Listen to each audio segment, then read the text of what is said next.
awake, hear the birds and see.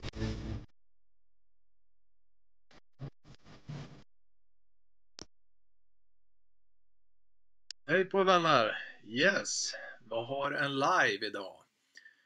Klockan är 8 och liven är igång. Jag ska se så att allting är up and running. Jag ska skriva här och se om ni hör mig.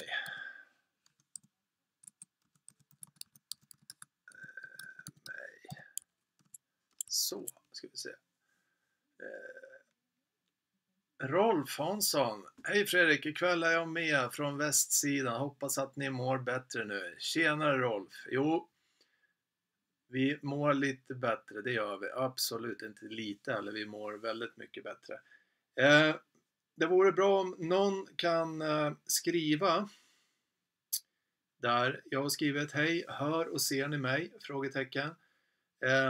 Vore bra om jag kan få det bekräftat att ni hör mig innan jag går vidare lite här. Ska se här. Ja då, bra ljud och bild. Tack. Leva med husbil. Härligt, kul. Bra, då är jag med i matchen att veta att ni hör och ser mig. Bra där. Hörs och syns, Rolf. Ja, bra där. Men vad fint. Det jag tänkte, ja, ni som har följt oss lite här på sistone, eller kanske jag ska uttrycka mig annorlunda, inte följt oss för att vi har varit väldigt offline på grund av sjukdom och elände som har drabbat hela familjen. Det började med mykoplasma som med en kraftig hosta. En väldigt kraftig hosta. Min älskade Eleanor, frugan, hon hade sån kraftig hosta så hon fick ryggskott. Hon hostade till sig ryggskott. Och efter det så var vi väl på banan tyckte vi, men så blev vi drabbade av influensan typ A. Och det har varit en väldigt lång återhämtning efter just den influensan. Men vi är jätteglada nu. Vi är på bättringsvägen och idag är det faktiskt, det är bra. Och under 2 månaders tid så med mycket det vi har gått igenom så ger det insikter, helt klart. Mycket som kommer till en. Och jag vet inte hur det är med er, men jag tycker det har varit en tid med mycket, vad kallar det för, attacker eller motstånd eller rent av bara mycket kämpande. Det har det, och det är inte bara vi utan i den här familjen, utan det har hänt mycket saker. Och vi har gått in i ett nytt år här, 2025. Och jag hoppas och jag önskar verkligen att det utvecklar sig till mycket glädje och flyt, vill jag nog påstå. Ska vi se här vad. Det är bra att ni börjar skriva där. Yes. Dra lite enkelt liven, husbiltips med mera. Går ni funderingar under den här liven eller innan liven, och om det är någonting så skriv det i chatten här. Och det är inte jag kan, det är alltid någon som kan, och det är som jag brukar säga, att det är dumt att uppfinna hjulet när det är redan uppfunnet, och man kan dela med sig av kunskap och erfarenhet och saker man har varit med om, bra lösningar och så vidare. Och som sagt var, det är jättebra, ni får jättegärna skriva. Jag kommer senare gå igenom kommentar efter kommentar. Så det vore jättekul om ni skriver hej bara, om ni inte har någonting som egentligen som ni känner ni vill fråga efter eller om. Så att jag kan säga hej till er och jag vet vilka som är med. Bra där! hoppas ni hade det gött som sagt var igår. Och ett gott slut. Och vi hade en väldigt härlig kväll med våra vänner. Det blev lite sent och det känns av idag. Så är det. Det är självförvållat. Men som sagt var, vi hade väldigt trevligt. Okej. Ska vi se här. Jag ska bara checka så allting är. Jag körde ju mycket live förut med just den här biten. Att kunna använda sig av ett streamingprogram. Och det var lite det, och det var ett tag sedan. Så att det är därför jag går in och kollar, och det kanske blir lite stakigt. Men jag tror att allting är som det ska nu, tycker jag. För att det är mycket inställningar och så det inte släpar och så vidare. Men som sagt, vad ni ser här nere som går, en banderoll.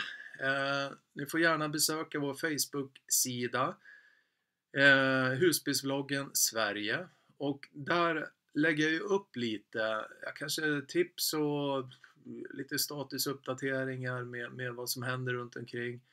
Och installationer med mera. För att kanske visa och inspirera. Och kommer med lite olika saker som egentligen för att inspirera för lösningar och kanske förbättringar och saker som jag kanske har kommit på som man kanske kan titta på i sin egen husbil och så vidare. Men gå gärna ut på det. Besök vår Facebook, Husbilsvloggen Sverige. Där finns lite gott och blandat. Sen har vi också en mail. Jag får många mail om lite frågor och undringar. Många som kopplar själva och frågar lite saker. Och det är ju som sagt att det som handlas ifrån vår webbshop supporterar ju vi egen installation och så vidare. Så att det finns ju värden där som kanske många tycker, istället för att man kanske köper från Amazon och sen har man då ingen eftermarknadssupport med att kunna fråga eller om det är något felaktigt med produkten. Men vad bra, gött. Men hur som haver, så kör igång med lite frågor. Hur har ni liksom ställt av husbilarna? Ni får gärna dela med er. Är ni ute och åker mycket? Har ni haft en bra nyår? Har ni varit friska?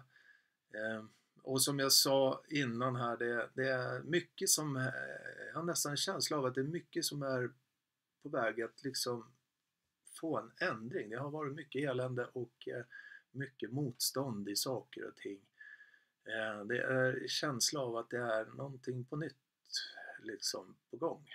Jag vet inte hur ni känner, men det kanske bara jag som utcyklar, jag vet inte. Men ja, hur som haver så är det så som jag känner. Men som jag sa, jag kollar lite kommentarer här. Nils Boll, hejsan, tjena Nils, har jag skrivit där innan liven hoppade igång. Och som jag vet inte om jag nämnde det, men vi kör en timme här, tänkte jag, till klockan 9.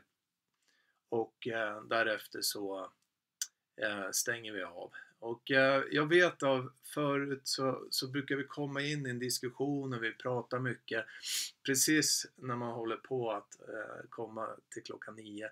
Så att kom igång lite här så får vi igång diskussionen, så slipper vi avsluta mitt i, så att säga. Utan en timme, det är vad vi kör. Rolf Hansson, hej Fredrik, ikväll är jag med från västsidan. Ja, hej Rolf, härligt att ha dig med. Jag vet att du har haft många önskningar om att jag börjar köra live igen. Och ja, som sagt var, nu är vi igång. Jag hade förhoppningar, som sagt, efter mycket installationer i somras så vi in långt in på hösten, men så råkade vi ut för den här sjukdomen och jag har verkligen varit offline. Släpat mycket med saker och ting som jag hade förhoppningar att köra igång liven då. Men nu, Rolf, är det så att vi är igång och vi mår bättre. Så idag kör vi liven. Och som sagt, hoppas ni mår bättre nu. Ja, Rolf, det gör vi. Tack för din omtanke. Leva med husbild, göra bra bild, ja. Ljud och bild, hörsyns, ja. Megastaffen. Tjena Megastaffen. Hej, hur kommer det sig att alla dina priser ligger på runt 500 till 1000 kronor över marknadsvärdet? Ja, det är precis det jag sagt innan. När det handlas ifrån våran webbshop så innebär det att det ingår support av egen installation. Så har man frågor eller något annat med installation av smartskjunten, hur ska jag ställa in den, DC-DC-laddaren, hur funkar det här, vad ska jag ha för kvadratmillimeter på kabel, själva inställningen med shutdown, detection och så vidare. Det därav, och många kan ju som sagt vara ifrågasätta det, många värderar också det. Och det är ju min tid som ligger inne där. Att jag svarar på telefonsamtal, jag mejlar tillbaka när de har köpt produkter. Och därav så har du ditt svar på frågan. Att en del tycker det är värt de sakerna. Pengarna som är lite mera då än Amazon till exempel. Och jag vet ju många gånger också att kunder har ju, ja vad ska man säga, ångrar sig på grund av att de har köpt på Amazon. För att det är klart att det är billigare där, helt klart. Men eftermarknaden är ju därefter på Amazon. Men är man kunnig? Ja, absolut. Det är klart man letar priser. Men som sagt, de har då rätt till att kontakta mig och fråga efter lite råd och rön om de går på patrull. Så därav så är det så. Megastaffen. Hoppas du fick svar på din fråga där. Reino, hej gubben. Hej och gott nytt år från ett snöigt Jönköping. Ja Reino, gott nytt år till dig också. Som sagt, ja, har ni snöigt nu i Jönköping med? Vi fick mycket snö igår här. Det var barmark här uppe. Det var lite konstigt vad jag hade med. Det var ju nästan, innan kylan kom så var det ju nästan 5-8 plusgrader här. Så att, och det regnade liksom och det fanns ju inte en snögnutta. Men sen slog det om nu. Så nu har vi, jag tror det är 12 minus här nu ikväll. Och igår så kom det väl ett snötäcke på, ja, dryg decimeter tror jag i alla fall. Jag var ute och skottade här idag. Så nu har väl vintern kanske satt sig. Och det brukar, jag vet inte, men jag har en känsla av att det brukar kunna vara så runt nyår att kylan brukar komma då, i alla fall här uppe. Ja, det är väl så jag känner att vi har haft många år här. Ja, men det är väl på något sätt så gillar väl jag att det blir lite snö på backen, för det blir ändå lite ljusare och lite renare, framförallt ljusare då, speciellt om man har hund, om man är ute. Det blir väldigt skitigt och geggigt om det nu inte är lite kylgrader. Ja, så är det. Men vad gött, fortsätt ni och skriv så ska jag svara vart efter. Men vad kul att det funkar här nu. Jag var lite orolig här att själva just liven skulle bli något tokigt här. Men jag ser ju att allting funkar. Och det är ju jätteskönt. Förut så, ja, jag ser att man kommer in i saker efter man micklar med det så att säga. Bra.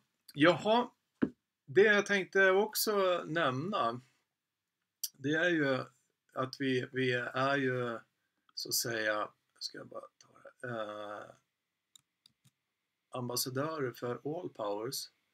Och ni har ju säkerligen sett, ni som följer också, att jag har lagt ut lite heads up att de har, ja det var väl Black Friday och sen var det julkampanj och så vidare med bra priser. Och jag tycker det är en bra lösning många gånger. Lösning till om man nu går i tanke med att vilja ha en inverter till husbilen, så brukar jag säga det att ja visst, absolut. Man kan installera en inverter, och det som jag har sagt, att man kan koppla in då en sån här prioriteringsomkopplare som jag har gjort några gånger nu och få ut 230 volt i alla uttagen på husbilen. Och det är en fast installation. Den här All Power Station är ju då ett batteri, litiumbatteri och inverter i ett paket. Och det är ett alternativ som jag många gånger brukar säga är mer flexibelt att kunna ta med i hemmet och ja, vad man nu använder. Så att jag brukar säga det till de som installerar att de får betänka det, att det finns ett alternativ med. Den är ju lite bättre kostnadseffektiv också med tanke på att du kan ta med den till nästa husbil om man skulle byta husbil och så vidare. Men med det sagt så skulle jag nog vilja säga att jag har också en All Powers ute på försäljning. Det är All Powers R4000. Jag har lagt ut den på Blocket. Så är ni intresserade så ta kontakt med mig på mejlen då, livsstil@husbilsvloggen.se, eller så kan ni ju gå ut på den ligger ute på Blocket då. Jag lägger ut en länk här där, nu kom det. Så kan ni läsa lite mer där, men ta kontakt med mig om ni är intresserad. R4000 All Powers är ju en inverter på 4000 watt, alltså 4 kilowatt, och den kan ta upp en peak mot 6000 watt. Det är en riktig mästare i kapacitet då, med ett litiumbatteri på, om jag inte missminner nu, 3500 wattimmar. Och många frågar vad är wattimmar? Ja, wattimmar är ju en kapacitet som man kan tänka på att om det nu är 3500 wattimmar så kan man ju då använda ur invertern en förbrukare på 3500 watt eller flera förbrukare med totalt på 3500 watt i en hel timme. Det är kapaciteten i batteriet när det står wattimmar. Men går ni tankar och sådär, kontakta gärna mig. Och jag har fått många mejl om just de här sakerna. Vad är bra till husbilen? Vad använder man? Jo, man använder väl kanske airfryer. Man kanske använder kaffekokare, tekokare och så vidare. Och där brukar jag säga det att ja, då får man titta på uteffekten, eller ja, effekten då på själva tekokaren eller airfryern. Så man täcker det med sin inverter, antingen då den fasta installationen med inverter eller den här kassetten då.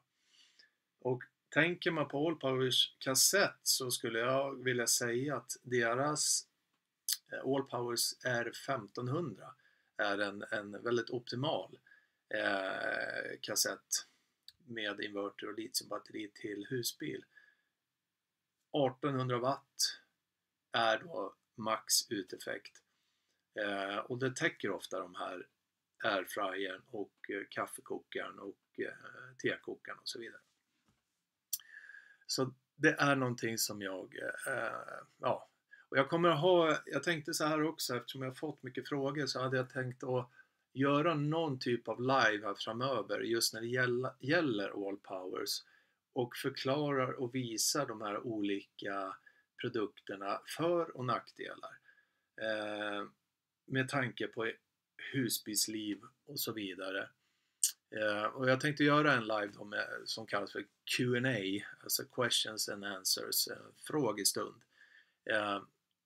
För jag känner att det finns ett behov att förstå lite de olika produkterna, och eftersom vi är ambassadör här i Sverige för All Power så tänkte jag sätter ihop en live, så det kan jag hålla utkik på om ni är intresserade.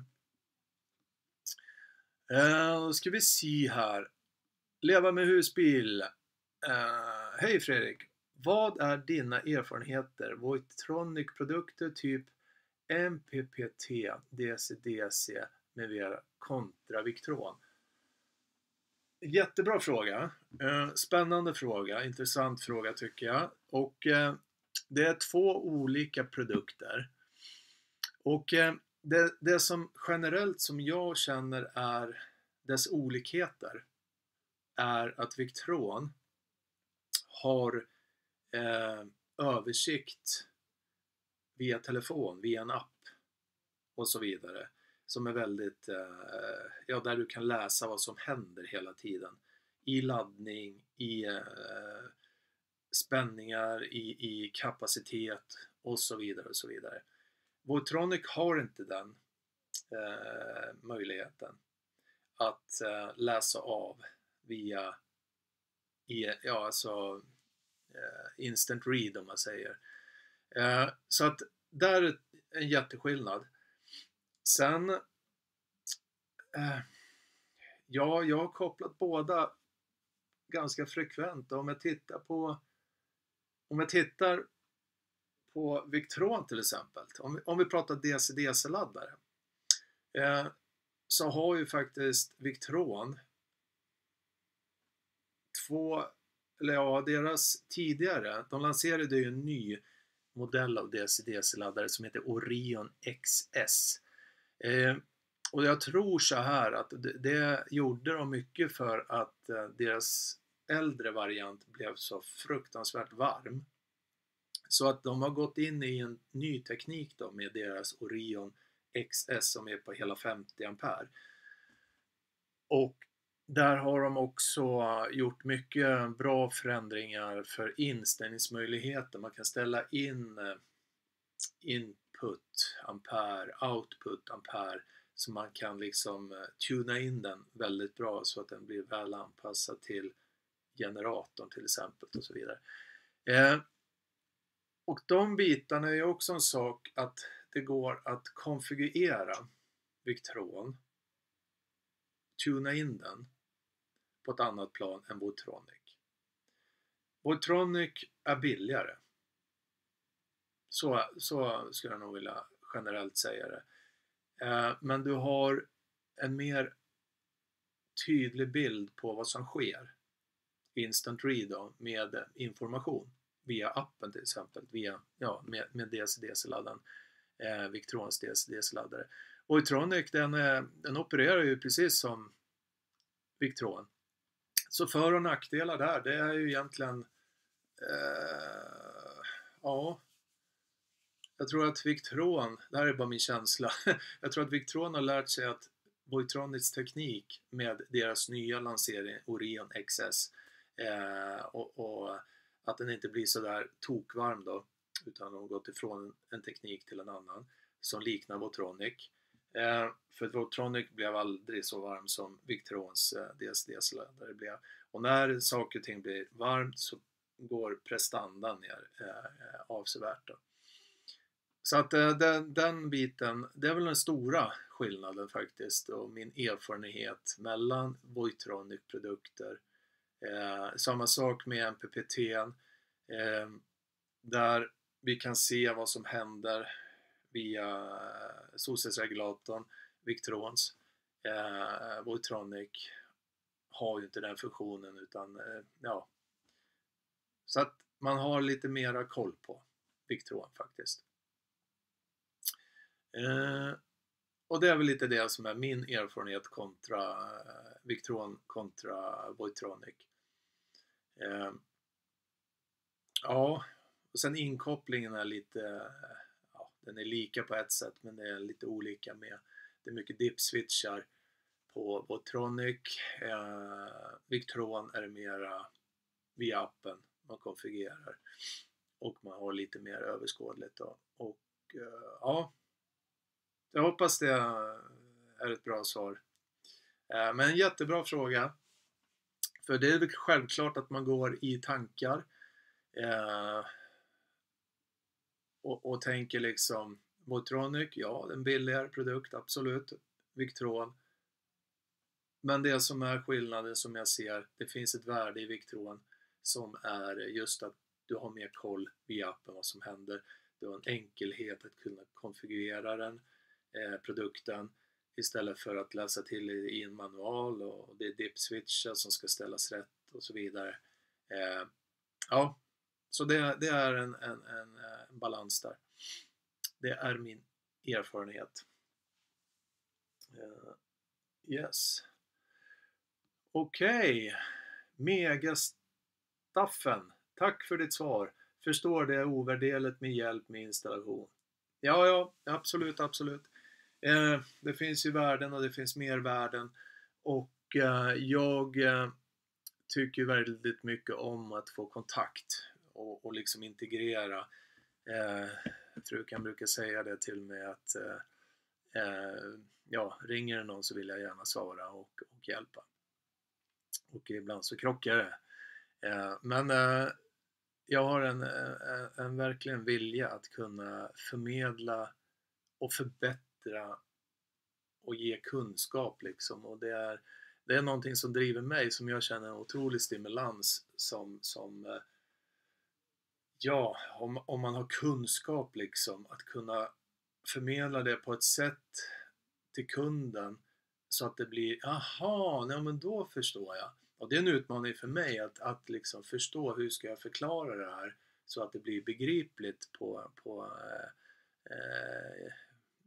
respektive nivå, så man inte pratar massa facktermer som man liksom bara, vad säger han? Jag fattar ingenting. Och det tycker jag är kul att kunna liksom, och det är många faktiskt som har varit här nu. Många är ju här med en installation till exempel. Vi bokar installation, kunden kommer hit, sover över natten kanske på ställplatsen. Jag kommer ut till dem, vi börjar mecka. Och att de får vara med. Jag vet faktiskt, det var ju som Mike, en av installationerna som jag gjorde. Han var med och han sa ju att men det här är ju jättekul. Det är precis som någon matlagningsprogram, att jag förklarar och liksom lägger fram där det här ska in här. Och, det är många gånger roligt för dem som, och det kan jag också förstå när man har varit med och under min installation så frågar man och man får svar och man får en förståelse över sin husbil som skapar en trygghet. Att, men den där ser ut så där, jag behöver lyfta på stolen, de ser hur det ser ut, de ser var smartskjunten sitter, hur den är kopplad, varför den är kopplad så, och så vidare och så vidare och så vidare. Så att det finns ett stort värde, och jag tycker det är jätteroligt att kunna liksom förmedla kunskap som skapar trygghet med sin husbil. För det här med el, det kan ju finnas, det finns mycket som kan gå fel då. Och det är många gånger lite som vi är nu, Sunlux-montörer, monteringspartner till Sunlux och återförsäljare då. Så om ni skulle beställa ett jobb ifrån oss så skickar jag en prisindikation och priserna är direkt hämtade ifrån Sunlux då. Och det är just många gånger den här biten att till exempel ett litiumbatteri, det finns många litiumbatteri där ute på marknaden, låg budgetpriser. Många kanske har importerat någon Kina-batteri och sen så kanske någon nappar på det. Och precis som jag sa innan så finns det ingen eftermarknad där. Utan de kommer att gå många gånger. Och så kanske det är ett bristfälligt BMS då, som övervakar litiumbatteriet då, eller tillåter kanske också många gånger, de kanske har ett BMS på höga ampere. Och man sätter dit det där och så laddar man in, man kanske installerar en jättestor inverter till exempel och inte tänker på kabelarier och så vidare. Men litiumbatteriet i sig är ju som ett svart hål, den bara slukar och ger energi. Men tänker man inte på att BMS ska vara anpassad till en husbil med dess kabelaria, så kan det ju bli förödande med kabelbränder och så vidare, om man nu inte tänker att avsäkra och så. Och det är därför just den här biten med Sundlux, som jag verkligen rekommenderar, deras litiumbatteri. De har ett väl anpassat BMS och jag har installerat många och det är direkt kompatibelt med Victron-grejer. Allt från servo till displayer till väldigt kompatibelt med saker om man vill bygga ut ett system också. Och det är också nästa sak, att titta övergripande på saker, som inte köper en produkt här för att den är billig, det kanske är någon kampanj, och så köper man en annan märke produkt här, men de här pratar inte med varandra. Så att det finns många aspekter, och jag har valt att bli Sundlux montörs installatör, partners och återförsäljare på grund av att framförallt att de har väldigt bra kunskap. Jag har följt dem några år och samarbetet har funkat jättebra och jag är jättenöjd med deras respons och ett samarbete som är väldigt gott. Så är det. Skulle ni vilja boka någonting så är det så att jag skickar prisindikationer, jag skickar då länkar, priser, allting direkt ifrån Sundlux, och sen beställer jag hem det när vi kommer överens då med installationen. Det är så det fungerar. Jaha, ni är väldigt tysta idag. Det är inte mycket ni skriver. Det är lite, många är i alla fall online här, ser jag. Trötta efter gårdagen kanske. Det är fullt förståeligt, det är även jag. Men säkerligen så har ni någonting som ni kanske har funderat över. Och som jag brukar säga, hos oss så finns det inga dumma frågor. Det finns bara bra frågor. Och det har jag verkligen försökt att få in en kultur som där man verkligen vågar fråga. För att som sagt det finns inga dumma frågor. Om du inte vågar fråga, det finns så mycket på online här som liksom, man frågar, så får man världens utlägg hur knäpp man är och ställer en sån fråga. Jag kommer ju aldrig att fråga en fråga till. Men här på Husbilsförlagen så vill jag skapa den kulturen att det finns inga dåliga frågor liksom, eller dumma frågor, eller varför är vattnet brunt? Ja, men en jättebra fråga. Det ska vi ta och gå igenom. Alltså det är det som jag vill. Så att fråga gärna och känna att ni kan fråga. Reino, där kommer en fråga. Har du någon erfarenhet av gasolfilter? Det sägs att gasolen är smutsigare nu än tidigare. Ja, det är väl så med allting, tror jag. Om vi bara tittar på dieseln. Allting ska liksom vara så billigt som möjligt, så att reningsprocessen kanske, eller det som är, vad ska man säga, det späds ut för att dryga ut det, men ändå samma kostnad till oss kunder och så vidare. Men gasolfilter, det är ju inte fel att ha det. Det är det ju absolut inte. Men så här, Reino, det är ju så att du lärde mig en jättebra sak när man ska byta gasoltub till exempel. Kommer du ihåg det? Jo, att kunna liksom, innan man monterar in slangen till gasoltuben, att släppa ut lite, att pysa ut så att den smutsen som finns kommer ut då, och sen ansluta. Det är ju ett tips faktiskt, och det kommer från dig, Reino. Det är ju ett tips att göra det varje gång vid ett gasolbyte. Att partiklar och sånt som kommer ut och innan anslutning. Men jag har ingen erfarenhet eller statistik eller någon kunskap om det är mer eller mindre smuts idag i gasolen. Det vill jag inte hävda att jag vet. Men jag kan nog ana att så är fallet. Eftersom det är lite så allmänt, lite överallt faktiskt. Men hur som haver så passar jag vidare bollen här nu till andra som kanske ser den här liven, att när vi byter gasoltub så kan vi öppna upp tuben och släppa ut det, och det är ditt tips, Reino. Leva med husbil. Ja, då ska vi se. Jag har haft både DC-DC 30 ampere och 50 ampere från Victron i mina husbilar. Håller med om inställningar är mycket bättre på 50 ampere, men det bör snart lösa, vad står det? Lösa deras värme. Även 50 ampere ligger över 60 grader tyvärr. Alltså jag håller med. Det är ju så. Voitronic har ju faktiskt en inbyggd fläkt, vilket inte Victron har. Jag vet inte varför de missar en sån. Nu pratar jag om deras nya Orion XS då. Att inte de har en inbyggd fläkt i den. Det tycker jag är faktiskt en jättemiss de gjorde. Varför inte montera en fläkt som ventilerar? Som eliminerar och tar bort lite av den här värmen, för att håller med. Och precis som du säger, tyvärr. Och ja, jag kan inte mer än säga att jag håller med.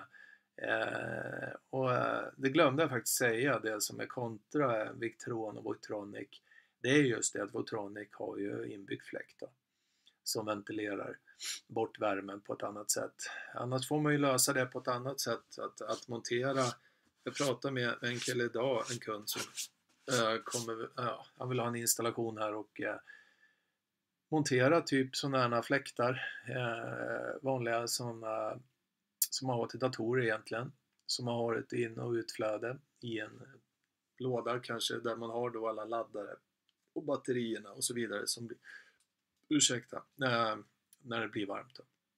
Så det är väl någonting man kan göra externt istället då. Men håller med fullständigt. Och jag vet ju i alla fall att den här 30 amperen den blir obehagligt varm.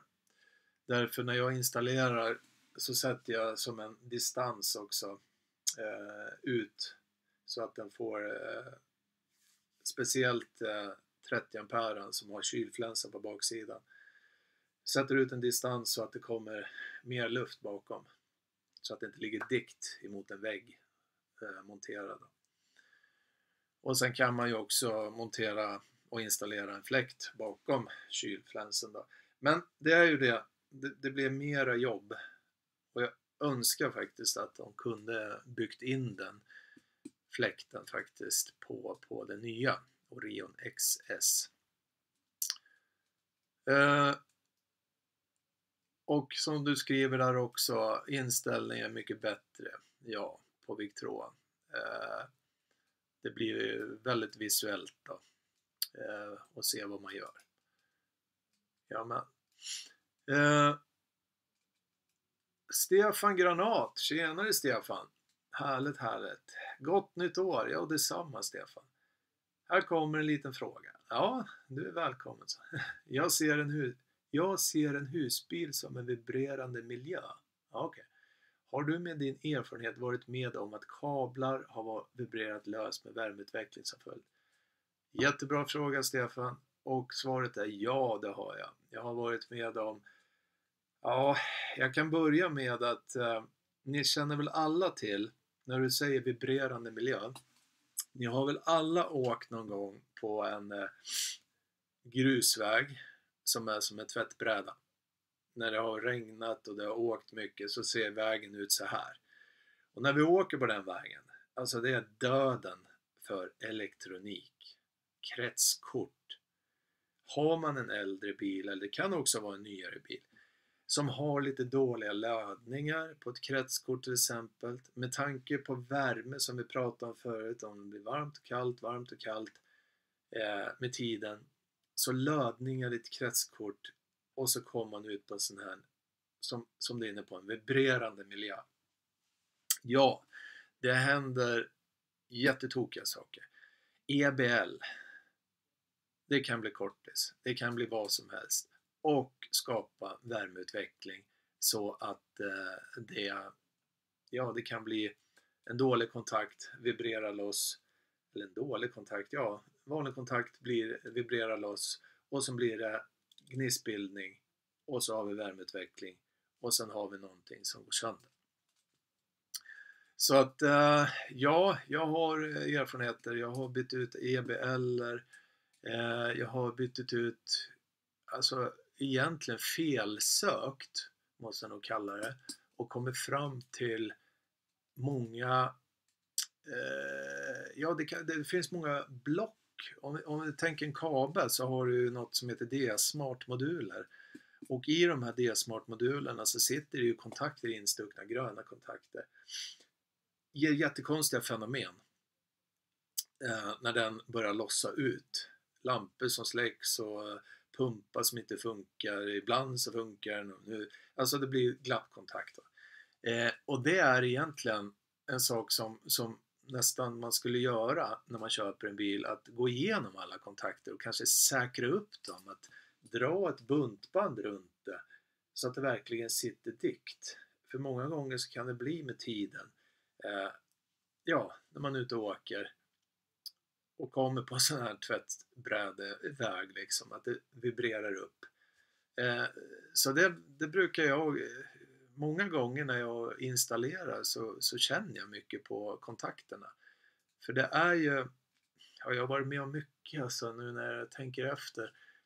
Allt ifrån kablage ifrån startbatteriet och bak till, eller till EBLen, säkringar som förskruvningarna sitter löst. Det har blivit värmegång de är nästan glödgade skruvarna. Det blir jättetokiga fenomen. Va? Och har man inte fastsatta kontakter så har man ett jättespänningsfall som kan, ja, i värsta fall orsaka brand om inte säkringar går. Men ja, det är nog en liten, inte så lite eller tips som gå igenom kontakterna, känn på grejerna, och som jag sa att när jag går igenom en installation och ska installera kanske en DC-laddare så känner jag gör liksom, jag vill att så att det inte orsakar spänningsfall, om jag säger så, för laddspänningen går ner och det blir ingen bra laddning helt enkelt. Så att det brukar jag göra många gånger. Känna på allting, kolla på allting innan jag går in i en installation. Bra fråga, absolut. Och värmeutveckling som följd, det är ju det. Glappande kontakter.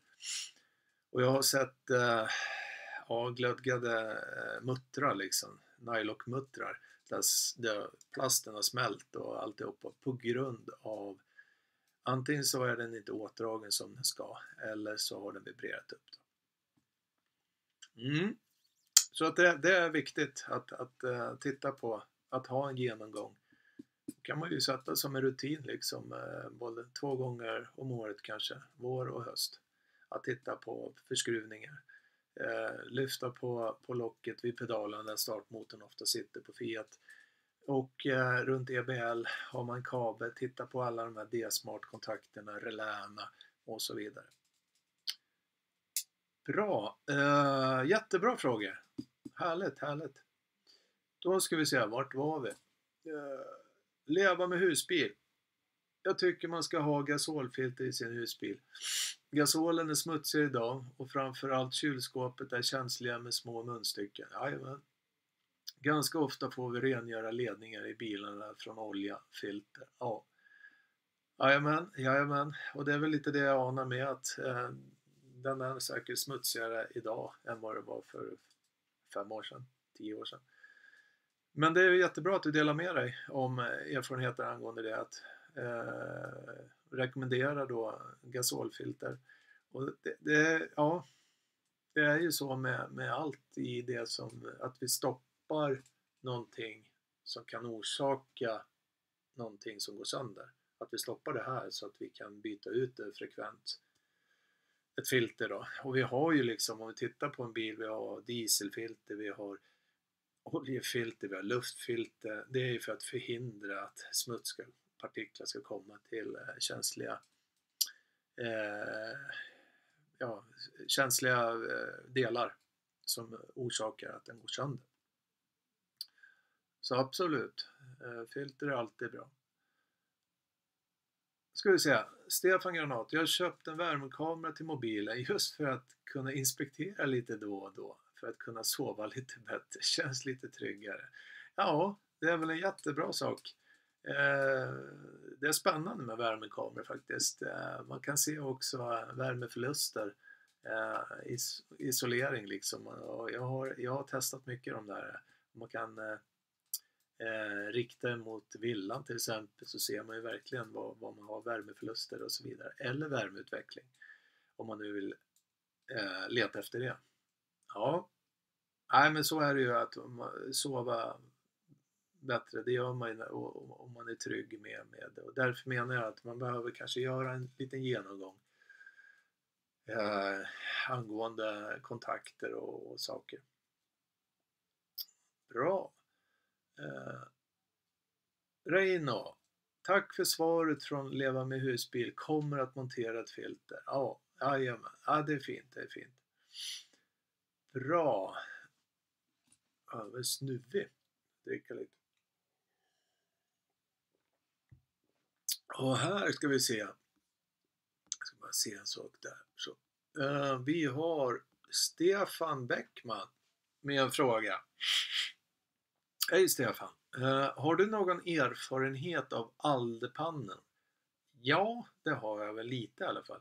Mitt kretskort i aldepannan 3020 EH gick sönder tidigare i år. Ja, spänningen kom inte över cirka 10,2 volt. Körde tidigare på en dålig grusväg, tvättbräde. Där har du det. Och jag är ja, precis det som du är inne på. Jag har nog varit med om, det är 7 kunder tror jag. 8 kunder kanske. Om just kretskortet till aldepannor. Det går sönder frekvent. Är det inte liksom, det som jag har en känsla av mest går sönder, det är EBL:ens kretskort. Och aldepannan. Det är jättebra att du tog upp det, Stefan. Och tyvärr så jag tycker att det är lite bristfälligt när det gäller de bitarna. Men det är sådana massproduceringar och kanske någon kallödning. Eller så har det blivit värme och kyla. Och sen när man kommer ut på de här tvättbräde-grusvägarna så lossnar grejerna. Eller så blir det en värmeutveckling som gör spänningsfall. Så 10,2 volt, ja, det förstår jag ju då att då samma sak med batterisystemet, bodelen till exempel. Det finns ju övervakning på det som slår ifrån hela bodelen när det går för lågt ner i spänning då. Och ofta så har man ju, jag har varit med flera gånger att manöverpanelens kretskort till exempel har fallerat. Och det tar lite tid, men många gånger så är det erfarenhet som är så mycket värt. Man har varit med om saker och ting förut. Så man behöver inte lägga ner så jättemycket tid på felsökning, utan man börjar rätt. Och det finns lite de här akilleshälarna runt omkring husbilarna. Men vi är inne på rätt sak där, Stefan, att dålig grusväg, tvättbräda. Och det är just de vibrationerna som skapar många gånger att saker och ting går sönder, och speciellt kretskort. Gött! Ja men ni ser, nu börjar vi komma igång bra här med frågor och så vidare. Och sen hjälper vi varandra. Rein har fått svar på gasolfilter och vi har pratat om DC-DC-laddare, Victron, Voitronic och skillnaden mellan de sakerna. Jättebra. Jag bara scrollar här och ser. Ja. Ställ gärna mer frågor. Vi har 10 minuter kvar här. Och sen så avslutar vi. Eh, yes, där så. Ja, nej men jag kommer väl att uppdatera mer på Facebook. Och ni som inte är med på Facebook får gärna gå med. Husbilsvloggen står på banderollen här nere. Husbilsvloggen Facebook då. Där jag kommer lägga upp, där jag lägger upp installationer, inte varenda installation men vissa installationer som jag känner att det här vill jag gärna visa och inspirera till ja, för att ni kanske kommer och för jag märker många frågor på mejlen jag får också. Jag vill gärna liksom ge ut och visa hur jag har löst grejer. Och varje installation är ju så, det är ju en utmaning för mig för det är ju en custom många gånger. Man får tänka flera gånger innan man sätter hur jag kopplar liksom. Och kan jag bidra med som jag sa, någon bra lösning så gör jag gärna det. En sak som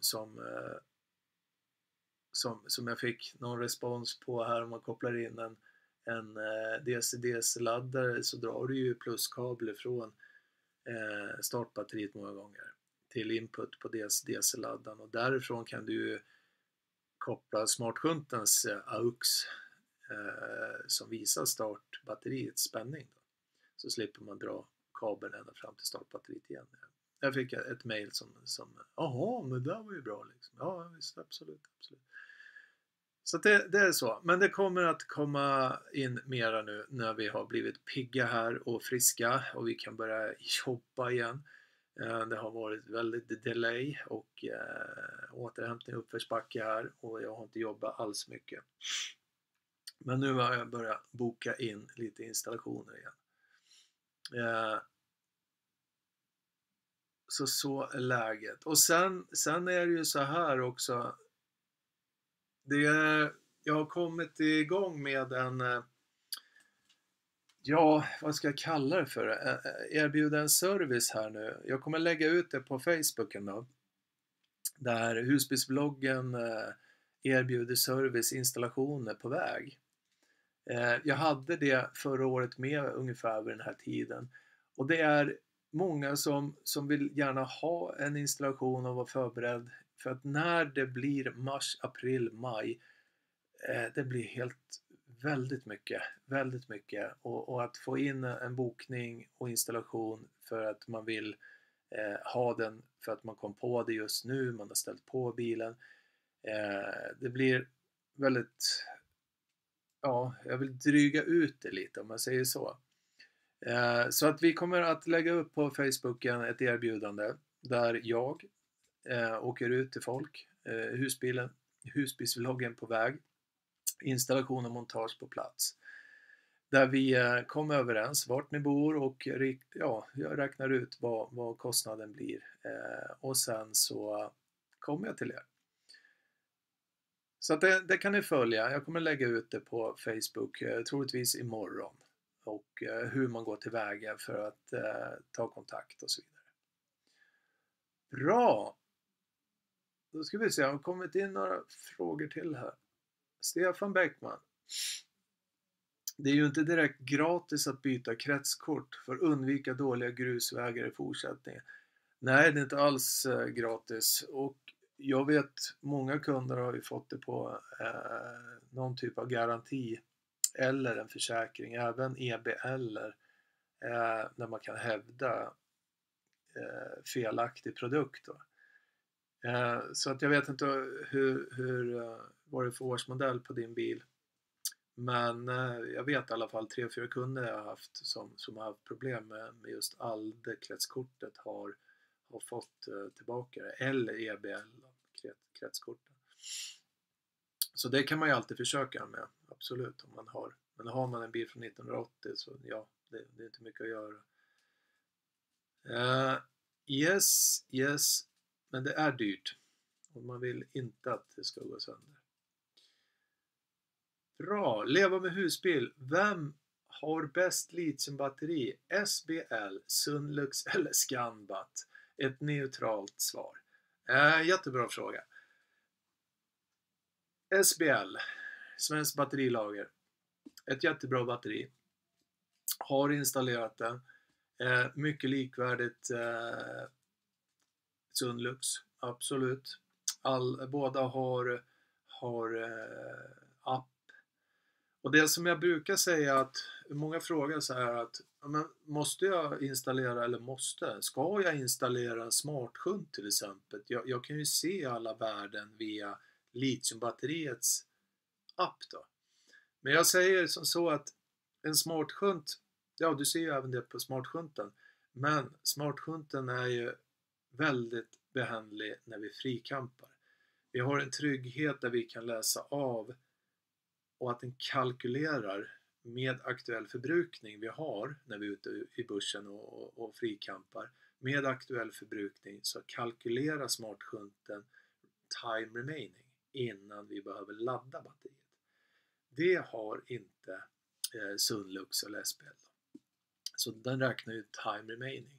Men litiumbatterierna har en kalkylator som visar hur lång tid det tar om du stoppar in laddning till den.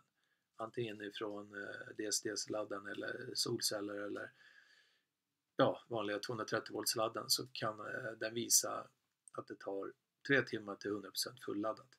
Men just time remaining, därför brukar jag säga det, att de som frikampar, det är ett stort värde att veta att jag kan ju vara här i 3 dagar, jag ser det innan man behöver ladda batteriet då. Och det har varit faktiskt en trygghet för många som har såna här, vad heter de? Typ snarkmaskiner. Att man vet innan man lägger sig att jag har kräm så man inte vaknar och inte får andnöd för att man inte får syre. Men ett neutralt svar, Scanbat, alltså de är likvärdiga. Vem har bäst litiumbatteri? De är likvärdiga, allihopa. Alla tre. Jag vill inte säga, som jag sa, alltså att jag är ju montör för Sunlux och jag rekommenderar ju Sunlux såklart, men produktmässigt så jag har installerat alla tre.